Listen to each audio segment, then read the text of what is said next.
Welcome back to the channel. Today we're going to be replacing this belt on an 05 Hyundai Santa Fe. Follow along if you would like. This also applies to any other vehicle that has this belt as a maintenance item. So the reason why we're replacing this belt today on this particular engine is because belts wear over time. This is a wear item.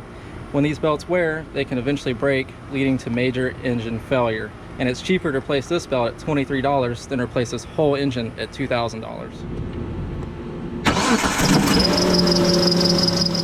As you saw, this belt is responsible for turning every pulley on the side of this engine, which controls your crankshaft, your camshaft, air conditioning, and power steering in most of these applications. To understand when to replace this item, it is recommended in most manufacturers' guides to replace this within 60,000 miles, or as you heard when we turned the vehicle on, you heard a squeal. That also indicates that the belt is too tight or that it's getting worn out.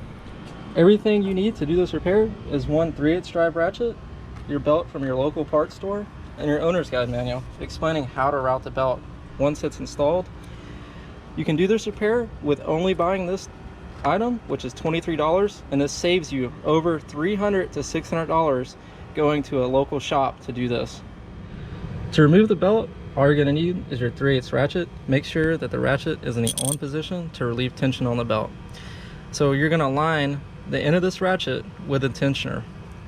The tensioner is right here, and most of them look like this. It's going to have a hole that you just stick the ratchet in.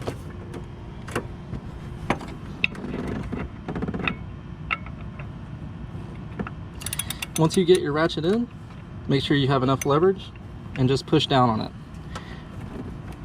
And then you can find that your belt is getting slack and just kind of wiggle it around. So once you've relieved pressure on the tensioner that I showed you before, the belt will have slack in it, and all you need to do is just take it off one pulley's edge, and then you can just feed it all the way off. So once you have your old belt removed, I like to compare the old belt with the new belt just to make sure that they're the same size. And it's interesting to see the wear on the old one.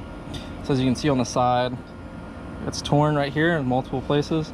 Another good way to check is that if it's really worn out, you want to take these ribs and squish them together, and then you can see all kinds of cracks inside these. That's why it's very important to replace this belt. So when you go to install the belt, you want to start from the tensioner, as it was the last one that you did on the removal. So feed this belt behind the tensioner on top of it, and then route it to all the other pulleys. So once your belt is installed, you want to make sure that your belt is not over any of these edges on any pulley, and you also want to match it to the diagram that you followed in the book.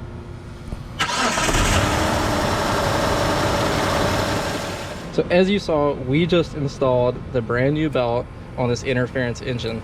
One of the most important maintenance items on an interference engine to keep the longevity of your engine.